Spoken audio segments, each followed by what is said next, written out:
Hola, ¿qué tal? Mi nombre es Cecilia Pons, soy médica clínica y médica nefróloga, y la clase de la cual vamos a tratar hoy es cómo interpretar correctamente un estado ácido-base. Vamos a hablar un poquito de la fisiopatología, los mecanismos reguladores y finalmente cómo aplicar esos conocimientos a la práctica clínica. Lo primero que tenemos que tener en cuenta cuando uno habla de equilibrio ácido-base es que justamente es un equilibrio. Eso significa que va a haber distintos factores y distintos componentes con un objetivo final común, que es mantener el pH, ya sea intracelular y extracelular, dentro de un rango determinado. ¿Para qué ese rango determinado? Para poder permitir que las funciones celulares y sobre todo las enzimáticas no sufran distintas variaciones y permitan el correcto funcionamiento celular. Cuando uno habla de un equilibrio ácido-base tiene que tener en cuenta que es dinámico, es decir, cuando nosotros consideramos un proceso, ese proceso seguramente tuvo horas de inicio o días de inicio previamente, y al interpretar el equilibrio ácido-base estamos viendo solamente una foto. Teniendo en cuenta siempre eso en la cabeza va a ser más fácil interpretar el paciente. Cuando nosotros hablamos de los componentes del equilibrio ácido-base tenemos que tener en cuenta que generalmente son tres. El primero es un sistema buffer, ácido carbónico bicarbonato, es el más importante dentro de lo que es la biología de seres humanos. Hay otros sistemas buffer, pero este fundamentalmente por cantidad de moléculas y composición en el plasma es el más importante. El segundo regulador es el aparato respiratorio. El aparato respiratorio va a permitir controlar y mantener dentro de un rango estrecho los niveles de PCO2 y poder modificarlos según sea necesario para mantener un pH. Y el tercer componente es el aparato renal o el riñón, que interviene sobre todo en regular las concentraciones de bicarbonato y es un regulador mucho más efectivo, pero requiere mucho más tiempo de inicio. Por lo tanto, ninguno de ellos tres, ya sea el sistema ácido buffer, el carbonato, el aparato respiratorio o el riñón, son útiles por separado. Lo que sirve a la larga es la combinación y la función integrada de los tres sistemas. Cuando hablamos de un buffer, estaría bueno recordar un poquito el concepto. Los buffers fundamentalmente para lo que sirven es para mantener el pH de un sistema dentro de un rango constante. Y lo que es útil es que ese rango sea lo más estrecho posible. Tenemos que tener en cuenta que siempre un sistema buffer funciona de un par ácido-base, eso es fundamental. Y para ser útil dentro de un sistema biológico, un sistema buffer tiene que tener concentraciones apreciables. Por eso decíamos al principio que si bien hay muchos sistemas buffers dentro de lo que es el funcionamiento, la biología humana, el ácido carbónico bicarbonato es el más importante. Otros sistemas buffers son el calcio, la albúmina, pero dentro de los que son útiles por sus concentraciones son el ácido bicarbonato. Y esto es fundamental. Los sistemas buffer no son la solución definitiva ante cambios en la concentración de los protones, simplemente dan tiempo. Y dan tiempo para que pueda instaurarse una medida un poquito más efectiva y más duradera en el tiempo, que son las que llevan adelante el aparato respiratorio y el sistema renal. Por lo tanto, a modo de integración, los buffers son fundamentales para poder mantener un equilibrio ácido-base, son la primera barrera ante la cual se enfrentan los cambios en los protones y cual el sistema de plasma o el intracelular tiene que reaccionar, pero no son una solución definitiva. Si no se establece algún otro mecanismo de defensa, el sistema buffer a los pocos minutos deja de tener esa efectividad. Habíamos dicho que de los otros aparatos integrantes o del trío que componen la regulación del equilibrio ácido-base es el aparato respiratorio. ¿Y cómo lo hace? Lo hace a través de los mecanismos de compensación respiratoria. Fundamentalmente lo que se trata de lograr es mantener niveles de PCO2 en los rangos que sean necesarios para lograr un pH neutro. ¿Cómo lo hace? Por medio de centros carotídeos y bulbares, a partir de los cuales se sensa la concentración de protones o de pH, y eso logra mantener o regular la frecuencia respiratoria, ya sea hiperventilando para bajar la PCO2 o hipoventilando para tratar de subirla. Tenemos que tener en cuenta que esto va a depender según el trastorno primario que se haya establecido, ya sea una acidosis metabólica o una alcalosis metabólica. La velocidad o el nivel de PCO2 a la cual tenga que llegarse según el trastorno primario es lo que nosotros denominamos factor de corrección. Es decir, un factor de corrección es el cambio que es esperable al nivel de la PCO2 según el trastorno metabólico primario. Para cada trastorno, ya sea la acidosis metabólica o la alcalosis metabólica, hay factores de corrección. En general se habla de 1.2 de factor de corrección para la acidosis metabólica y de 0.7 para la alcalosis metabólica. Eso va a depender de la biografía que uno utilice. Lo que tenemos que tener en claro es que la compensación respiratoria es una respuesta rápida, se da en minutos, pero implica, ya sea en el caso de una alcalosis metabólica, hipoventilación o de una acidosis metabólica, hiperventilación, y esto no puede sostenerse en el tiempo. Por lo tanto, es necesario establecer algún otro mecanismo que sea más efectivo. Si uno repasa, teniendo en cuenta lo que charlamos hasta recién, podemos tener un ingreso de un ácido cualquiera, ya sea endógeno o exógeno, al sistema, y ese ácido tiene que ser buffereado en forma inmediata, tiene que ser compensado de forma inmediata por un sistema buffer. En nuestro caso, el sistema ácido carbónico bicarbonato. Ese protón se une al bicarbonato formando ácido carbónico. El ácido carbónico en sangre es degradado por la anhidrasa carbónica en dos componentes, agua y dióxido de carbono. Y el dióxido de carbono, en este caso, es regulado por el aparato respiratorio y eliminado como CO2 y gas esperado. El agua vuelve a formar parte del circuito o eliminado por vía renal. Ahora bien, la compensación renal, que es la tercera parte de esta tríada que permite regular el equilibrio ácido-base, tiene como características que da una respuesta sostenida y definitiva, y lo hace por medio de dos mecanismos principales. La primera es la formación de bicarbonato de cero y la segunda es mediante la eliminación de protones. Esta respuesta es una respuesta lenta, se instaura en horas, a diferencia de la compensación respiratoria que va en minutos, y suele sostenerse durante varios días, por eso es un pivote fundamental del equilibrio ácido-base. Si nosotros repasamos un poquito cómo son los componentes de la nefrona, los sitios principales en donde la nefrona va a participar para regular el equilibrio ácido-base es a nivel del túbulo contorneado proximal, por dos motivos, porque en el túbulo contorneado proximal es donde se fabrica el bicarbonato, y al mismo tiempo ese protón que puede filtrarse se une al amonio para ser eliminado por vía renal. Bueno, antes de entrar en desesperación, ¿cómo uno puede interpretar correctamente el equilibrio ácido-base y aplicarlo directamente a la clínica? Para eso, diseñamos 4 pasos que son muy simples, que son muy fáciles, pero los cuales uno tiene que ser muy sistemático, pero si uno no olvida y no se saltea ninguno de ellos, es muy raro tener errores al momento de la interpretación. El primer paso que tenemos que tener en claro es que tenemos que identificar el pH. Esto es un paso fundamental. Recordando la primera parte, habíamos dicho que uno de los objetivos del equilibrio ácido-base es mantener un pH dentro de un rango estrecho. Entonces, el primer punto es identificar el pH y clasificarlo. Estamos ante una acidemia o ante una alcalemia. ¿Sí? Acidemia definida como un pH menor a 7,35 y una alcalemia definida como un pH mayor a 7,45. Es muy importante no dejarse engañar por un pH normal. Un pH normal implica dos situaciones clínicas. Si el resto del ácido base es normal, PCO2 de 40, bicarbonato de 24, el estado ácido base se interpreta como normal. Ahora, teniendo un pH normal con un bicarbonato o una PCO2 alteradas, eso necesariamente obliga a pensar que hay un trastorno como mínimo mixto. El segundo paso es tratar de razonar quién justifica dicho trastorno. Y eso categoriza la acidemia o la alcalemia como un trastorno respiratorio o metabólico. ¿A qué nos referimos como justificar dicho trastorno? Si nosotros nos encontramos con un pH menor a 7,35, para que ese trastorno sea considerado metabólico, el bicarbonato tiene que estar descendido o la PCO2 tiene que estar elevada. En caso contrario, cuando nosotros nos encontramos con un pH mayor a 7,45, en el caso de la alcalemia, el bicarbonato tiene que estar por arriba de 24 para considerarlo que es una alcalosis metabólica, o la PCO2 tiene que estar por debajo de 40 para considerarlo un trastorno respiratorio. Una vez que uno categoriza el trastorno como primario, el paso siguiente, que es el tercer paso, es calcular la respuesta compensadora. Y esto es fundamental, porque calcular la respuesta compensadora nos permite a nosotros establecer si hay algún otro tipo de trastorno agregado. Siempre tengamos en cuenta que el pH final es una consecuencia de múltiples trastornos. Entonces un paciente perfectamente puede haber comenzado su cuadro clínico con una alcalosis metabólica y agregarle una acidosis metabólica durante el mismo proceso. Eso es muy frecuente en las acidosis diabéticas. Entonces, si el paciente comienza con un trastorno como una alcalosis metabólica y durante su evolución genera ácidos, el pH final que nosotros vamos a encontrar va a ser una mezcla entre la alcalosis metabólica inicial y la acidosis metabólica final. Lo mismo que el bicarbonato, lo mismo que la PSO2. Entonces, esto es importante porque la respuesta compensadora nos va a permitir a nosotros descubrir algún otro trastorno respiratorio metabólico que no sea tan evidente al momento del análisis inicial del ácido base. Es muy importante tener en cuenta que las respuestas compensadoras nunca llevan el pH a lo normal. Y después, como paso final, siempre hay que calcular el delta gap. El gap considerado como la brecha aniónica, es decir, la resta entre la suma de bicarbonato, potasio, que son las cargas positivas, menos el cloro y el bicarbonato. El gap conceptualmente son ácidos que no son medibles, que no tenemos forma de medirlo en un laboratorio de complejidad normal, como el que trabajamos la gran mayoría de nosotros, y el principal componente del gap es la albúmina. Por lo tanto, en situaciones en donde haya hipoalbuminemia, podemos llegar a tener una brecha de gap mucho menor de lo esperado, de lo que relata la literatura, suelen ser 12 más menos 2, y eso hay que considerarlo al momento de la interpretación final. ¿Por qué siempre hay que pedir o calcular el delta gap? Porque pueden haber situaciones en las cuales la acidosis no es tan evidente porque hay otro trastorno subyacente, una alcalosis respiratoria o una alcalosis metabólica. Para que esto sea un poquito más claro, vamos a tener un caso clínico, vamos a analizar el siguiente caso. Una muestra de sangre arterial de un paciente internado en UTI presenta al ingreso. Un pH de 7,20, una PSO2 de 32, un bicarbonato de 17 miliquivalentes por litro, un ionograma de 142, 2,9, 113, una albúmina de 5 gramos. ¿A cuál de los siguientes cuadros clínicos tiene mayor probabilidad de corresponder estos valores? Y las opciones son cetoacidosis diabética, intoxicación con alcohol metílico, diarrea copiosa o acidosis láctica. Si nosotros tenemos en cuenta el cuadro clínico del paciente y analizamos siguiendo los 4 pasos anteriores, el primer paso habíamos dicho que era identificar el pH. Entonces, la primera pregunta es: ¿estamos ante una acidemia o una alcalemia? Con un pH de 7,20, claramente podemos decir que el paciente se encuentra ante una acidemia.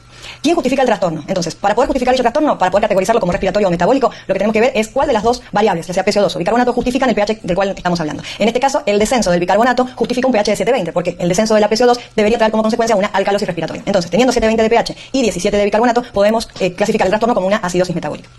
El paso siguiente es si la respuesta compensadora es adecuada. ¿Qué buscamos con la respuesta compensadora? Evaluar si el descenso de la PSO2 es acorde a lo que esperamos que compense el aparato respiratorio. Para las respuestas compensadoras generalmente hay factores de corrección. Los factores de corrección son aquel índice en el cual nosotros tratamos de ver si el descenso o el ascenso del bicarbonato correlaciona con el ascenso o el descenso de la PSO2. En el caso de la acidosis metabólica, el factor de corrección es 1.2. Por lo tanto, ¿qué deberíamos hacer? Calcular desde 24 de bicarbonato, que es el bicarbonato normal, hacer una diferencia con el 17, que es el bicarbonato medido. Eso me da una diferencia de 7.2. Ese 7.2 lo multiplicamos por el factor de corrección, que el factor de corrección es 1.2. En ese caso la cuenta da aproximadamente 9. Al dar 9, ¿ese 9 qué significa? Es la disminución de la PSO2 que yo espero para que el factor de corrección sea el adecuado. Si consideramos una PSO2 normal de 40 y el factor de corrección es 9, el descenso de la PSO2 es 9, entonces la PSO2 que yo esperaría tener en este paciente es aproximadamente 31. Siempre hay que tener en cuenta que los factores de corrección pueden tener una variabilidad de más o menos 1 y no hay que ser demasiado estricto con respecto a los valores absolutos. Entonces, repasando, si el delta bicarbonato, la diferencia de bicarbonato es de aproximadamente 7 puntos. El factor de corrección es 1.2. Multiplicando 7 por 1.2 obtengo la diferencia de PSO2 que yo espero como respuesta compensadora. Ese valor, que es aproximadamente 9, lo tengo que sumar o restar a la PSO2 normal según la respuesta compensadora que yo espere en este paciente. En el caso de una acidosis metabólica, la respuesta compensadora esperada es que la PSO2 descienda. Si desciende la PSO2 dentro del margen de la respuesta compensadora que yo obtuve, es un trastorno compensado. Ahora, si la respuesta compensadora es menor o se pasa de la compensación, ahí no tengo una respuesta compensadora, sino que tengo otro trastorno agregado. En el caso de este paciente, la respuesta compensadora es la adecuada, por lo tanto podemos decir que el trastorno es una acidosis metabólica pura. Y después, como último paso, tenemos que tener en cuenta calcular el delta gap. Antes de entrar en el análisis del delta gap, analizamos un poquito lo que es la acidosis metabólica. La acidosis metabólica, como definición, es un descenso del bicarbonato. Fíjense esto lo que hablábamos recién. Descenso de 1.2 milímetros de mercurio de la PSO2 por cada milimol de descenso de bicarbonato. Eso es lo que nosotros llamamos respuesta compensadora. Ahora, si volvemos otra vez al paciente, habíamos dicho que el primer paso era identificar el pH, lo identificamos, es 720. El segundo paso habíamos dicho quién justifica dicho trastorno, dijimos que era el bicarbonato, por lo tanto lo categorizamos como una acidosis metabólica. Y el tercer paso habíamos planteado si la respuesta compensadora es la adecuada o no. En el caso de este paciente habíamos considerado que la respuesta compensadora era adecuada. Siempre como último paso final hay que calcular el delta gap. Bien, si analizamos este paciente en líneas generales, tengamos en cuenta lo siguiente. En un paciente normal, con un sodio de 140, generalmente el cloro es un 75% a partir de la anatremia. Entonces, en un paciente de 140 de sodio esperaríamos un cloro de 105, con un bicarbonato de 24 y un delta gap aproximadamente de 11. Esto es un paciente normal cualquiera. ¿Qué pasa en este paciente que tiene un sodio un poquito más bajo? Un poquito más alto, perdón. Tiene 142 de sodio. Entonces, en este caso, yo no espero que tenga 105 de cloro, sino que tenga aproximadamente 106. ¿Esto de qué depende? La relación sodio-cloro es, en general, el 75%. El cloro es el 75% de la anatremia. Entonces, para una paciente que tiene 142 de sodio, lo esperable es que tenga 106 de cloro. ¿Pero qué le pasa a la paciente en realidad? La paciente no tiene 24 de bicarbonato, ni tiene 106 de cloro. Lo que tiene en realidad es 7 puntos más de cloro, teniendo en cuenta el ionograma inicial, y esos 7 puntos más de cloro es lo que cayó la brecha de bicarbonato. Es decir, debería tener un bicarbonato de 24 y tiene un bicarbonato de 17. Esos 7 puntitos que cayó el bicarbonato son justamente los 7 puntos más de hipercloремia que tiene la paciente. Cuando nosotros tenemos un descenso de bicarbonato exactamente igual al ascenso de la hipercloремia, eso me permite a mí establecer que no tiene diferencia con respecto a la brecha aniónica, no tiene anión gap elevado. Siempre tenemos que tener en cuenta que hay una equimolaridad en lo que se refiere a las cargas en el plasma. Toda carga positiva que desciende tiene que estar acompañada de alguna otra carga que vaya a mantener la equimolaridad. Entonces, si repasamos, En un estado ácido base normal debería tener 106 de cloro, 24 de bicarbonato y 11 de delta GAP. Y en realidad esta paciente tiene 7 puntos más de cloro, teniendo en cuenta esa relación del 75%, y 7 puntos menos de bicarbonato. Como el ascenso del cloro es directamente o exactamente igual a la caída del bicarbonato, podemos establecer que esta paciente no tiene un delta GAP aumentado. Por lo tanto, podemos categorizar este trastorno como una acidosis metabólica hiperclorémica. Por lo tanto, la interpretación del ácido base es acidosis metabólica hiperclorémica. Si volvemos al cuadro clínico, era un paciente que estaba internado en UTI con 7,20 de pH, 32 de PCO2, 17 de bicarbonato, con un kilograma de 142, 2,9 y 113 y una albúmina de 5. ¿Cuál de los siguientes cuadros clínicos tiene mayor probabilidad de corresponder a estos valores? Y habíamos establecido que las opciones eran cetoacidosis diabética. La descartamos porque la cetoacidosis diabética es una acidosis metabólica, pero con GAP elevado, no es correcto. Intoxicación con alcohol metílico. Las intoxicaciones por alcohol metílico, más allá del cuadro clínico que presentan, suelen ser acidosis metabólica con GAP elevado y GAP osmolar. En cambio, la diarrea copiosa es el cuadro clínico que característicamente se manifiesta con acidosis metabólica hiperclorémica, y la acidosis láctica es exactamente igual a los otros dos cuadros, una acidosis metabólica con GAP elevado. Vamos a analizar otro caso clínico, una paciente mujer de 44 años, diabética tipo 1, con diagnóstico de una glomerulonefritis membranoproliferativa tipo 1 y que ingresa por un mal perforante plantar. El laboratorio de ingreso, un hematocrito de 34, glóbulos blancos 17.800, uremia de 154 mg de cilitro, una creatinina de 3.5 mg de cilitro, un iodograma de 132, 5,4, 102, una glucemia de 478 mg de cilitro y el siguiente estado ácido base. Un pH de 7,17, una PCO2 de 37 y un bicarbonato de 17. Si somos sistemáticos, como hicimos con el caso anterior, lo primero que deberíamos hacer es identificar el pH. Estamos ante una acidemia o ante una alcalemia. Con un pH de 7,17 está claro que es una acidemia y con un bicarbonato de 17 podemos asumir que es una acidosis metabólica. Esto nos sirve para responder a la segunda pregunta: ¿quién justifica dicho trastorno? Si fuera una acidosis respiratoria, esperaríamos que la PCO2 esté por encima de 40. El tercer paso es calcular la respuesta compensadora. Y siempre para calcular la respuesta compensadora tenemos que tener en cuenta la diferencia, o lo que nosotros llamamos delta, del trastorno primario. Repasando el concepto, si el bicarbonato es de 17, teniendo en cuenta que el bicarbonato normal es 24, la diferencia entre el bicarbonato normal y el bicarbonato medido del paciente es 7 puntos. Como nosotros establecimos que el trastorno primario es una acidosis metabólica, el factor de corrección, el factor de compensación es 1.2. Entonces el cálculo a realizar es 7 por 1.2. Ese resultado, ese valor que es aproximadamente 9, nos va a dar el valor de descenso de la PCO2 que nosotros esperamos como respuesta compensadora. ¿Y por qué descenso de la PCO2? Porque si el trastorno primario es una acidosis metabólica, la respuesta compensadora respiratoria esperada es que la PCO2 descienda por medio de la hiperventilación. Si la respuesta compensadora fuera, por ejemplo, esperar que la PCO2 ascienda, ese 9 que obtenemos del factor de compensación debería sumarse a la PCO2 normal.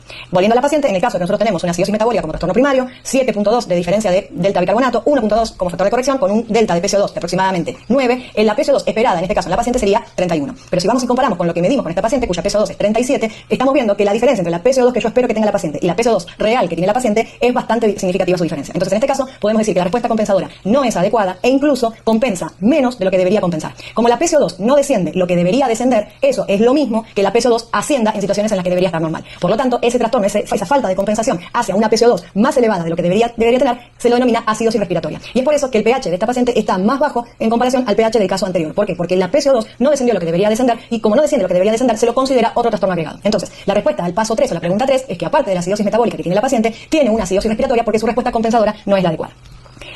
Siempre es importante tener en cuenta esto. Cuando la respuesta compensadora no es adecuada, siempre hay otro trastorno agregado. Y ese trastorno agregado va a depender de si la PCO2 que nosotros medimos está más alta o más baja de lo que en realidad esperamos. Esto vale tanto para la PCO2 como para el bicarbonato. En el caso nuestro de esta paciente estamos hablando de la PCO2 porque el trastorno primario es una acidosis metabólica. Pero si el trastorno primario fuera una alcalosis respiratoria, por ejemplo, el factor compensador que vamos a analizar va a ser el bicarbonato. Y el razonamiento siempre es el mismo. Primero, tratar de establecer cuál es el bicarbonato que deberíamos tener y en base a eso compararlo con el bicarbonato medido. Y preguntarnos, ¿tiene el mismo bicarbonato que yo espero o tiene más o menos bicarbonato? Cuando la respuesta compensadora no es la adecuada, esto puede generar que el pH sea peor de lo que nosotros nos esperamos. Generalmente hacen las acidosis, porque las acidosis metabólicas son el trastorno más frecuente dentro de la práctica clínica.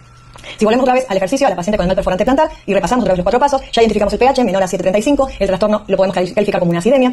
Cuando nos preguntamos quién justifica dicho trastorno, tenemos en cuenta el bicarbonato, que es menor a 24, podemos afirmar que es una acidosis metabólica. Y con respecto a la respuesta compensadora, realizamos nuestros cálculos teniendo en cuenta el factor de compensación. El factor de compensación hizo que nuestro razonamiento nos dijera que la PCO2 esperada era 31 y la paciente tiene 37. Por lo tanto, la respuesta compensadora no es adecuada e incluso es insuficiente. Al ser insuficiente, tiene más PCO2 de la que debería tener y tener más PCO2 de la que debería tener lo califica como una acidosis respiratoria. Bien, y el cuarto paso es evaluar si existe GAP, como en todos los pacientes.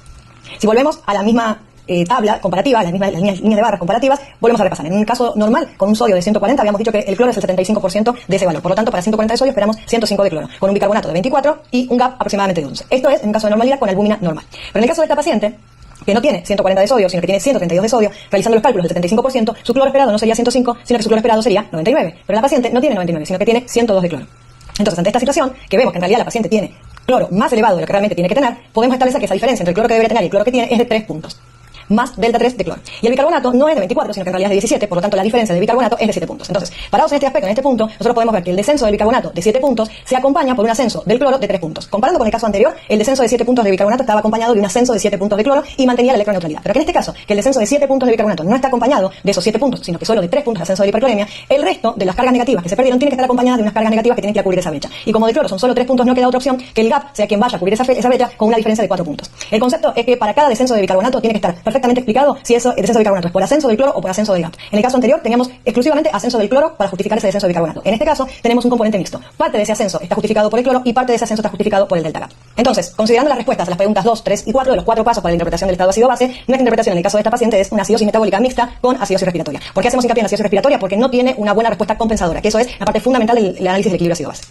Cuando hablamos de acidosis metabólica, de modo de resumen conceptual, porque la acidosis metabólica es el trastorno que más frecuentemente se encuentra en la práctica clínica, las acidosis metabólicas se dividen en dos grandes grupos, las hiperclorémicas o las llamadas con anión GAP normal y las normoclorémicas o con anión GAP elevado. En esta diapositiva lo que pueden ver es justamente el mismo ejercicio de barras que vimos en los casos anteriores. Tengan en cuenta siempre la relación entre cloro y sodio plasmático, que es una relación aproximadamente del 75%, y poder establecer esa relación les va a permitir fácilmente poder saber si el paciente tiene un delta GAP elevado o no, independientemente del valor de albúmina. Si uno trabaja con la albúmina, y siendo la albúmina el principal componente de delta GAP, hay que tener en cuenta que por cada punto de albúmina generalmente contribuye a 3 puntos de delta GAP. ¿Qué quiere decir esto? En un paciente que tiene una albúmina de 4, su GAP normal esperado es de 12. ¿Sí? En el caso de que tengamos hipoalbuminemia, el GAP esperado es mucho menor. Y eso hay que tenerlo en cuenta cuando uno analiza estado ácido-base de pacientes en los cuales existe la posibilidad de hipoalbuminemia y no tenemos la chance de medirlo. Dentro de las causas, siempre las acidosis metabólicas con anión GAP elevado son las que clínicamente conllevan diagnósticos más graves, como por ejemplo cetoacidosis diabética, uremia, insuficiencia renal aguda, acidosis láctica y todas las causas de las acidosis lácticas, teniendo en cuenta la principal, la sepsis y la hipoperfusión, y después otras menos frecuentes, pero que son características, las asociadas a el GAP osmolar y no el GAP del estado ácido-base, que son las intoxicaciones por alcoholes o por etilenglicol. Dentro de las acidosis hiperclorémicas, acá lo más característico es diferenciar si es hipercloremia es producto de una alteración renal o una alteración del tubo digestivo. Las clásicas acidosis hiperclorémicas en donde el riñón funciona bien son las diarreas, es el trastorno patognomónico.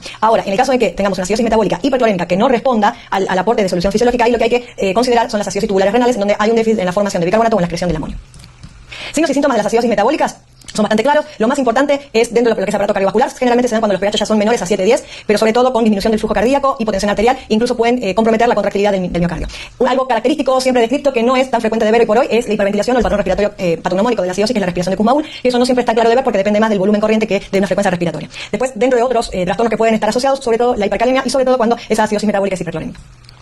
Dentro de lo que son las acidosis lácticas hay que tener en cuenta que hay dos tipos de acidosis láctica. Una relacionada con la oxigenación tisular, que es la más frecuente y la más grave y la que siempre hay que considerar, y otra en donde hay oxigenación tisular preservada. Esas son las tipo B. Las tipo A, que son las más importantes, ¿por qué son las más importantes? Porque son las que conllevan diagnósticos más graves, como son el shock, la hipoxemia severa, las convulsiones, ejercicio, embolia pulmonar, insuficiencia cardíaca. Y hay otras, como las tipo B, en las cuales muchas veces podemos dosar ácido láctico o muchas veces no tenemos un ácido láctico normal, y sin embargo no significa que no haya ácido láctico, sino que el tipo de ácido láctico que hay en sangre no es dosado por las técnicas habituales. Eso, ¿en qué situaciones la vemos? Deficiencia de tiamina, insuficiencia hepática, hipoglucemia, las acidosis lácticas tipo B.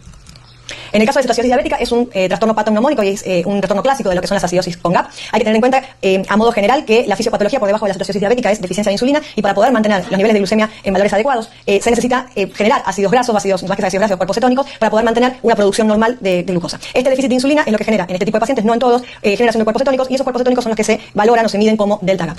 Los criterios para hablar de cetoacidosis diabética, sí o sí, tiene que ser una acidosis con GAP elevado y generalmente acompañado de cetonemia positiva. En el caso de la acidosis respiratoria, por definición, es un aumento de la PCO2, ya sea porque el trastorno primario sea un aumento de la PCO2 o porque la compensación respiratoria no es la adecuada, como vimos en el segundo caso. Lo que tiene la compensación respiratoria, que su adaptación inicial es muy rápida, es en 5 a 10 minutos, pero después, para sostenerse en el tiempo, se necesita una adaptación un poco más crónica, que es de 3 a 5 días, en el cual eso implica fabricación de nuevo de bicarbonato. Entonces, en el caso de la acidosis respiratoria, generalmente ese ascenso de la PCO2 va a estar buffereado por nuestro sistema buffer, pero después, sí o sí, el riñón tiene que empezar a intervenir. Signos y síntomas de la acidosis respiratoria generalmente tienen que ver con la causa que genera la acidosis respiratoria. La causa más común de acidosis respiratoria es la enfermedad pulmonar obstructiva crónica. Y los síntomas que nosotros vamos a ver son generalmente los que vemos en los pacientes EPOC que están reagudizados. Hay vasodilatación cerebral, dolor de cabeza, la confusión es un cuadro o un síntoma bastante característico, y aumenta la presión intracraniana.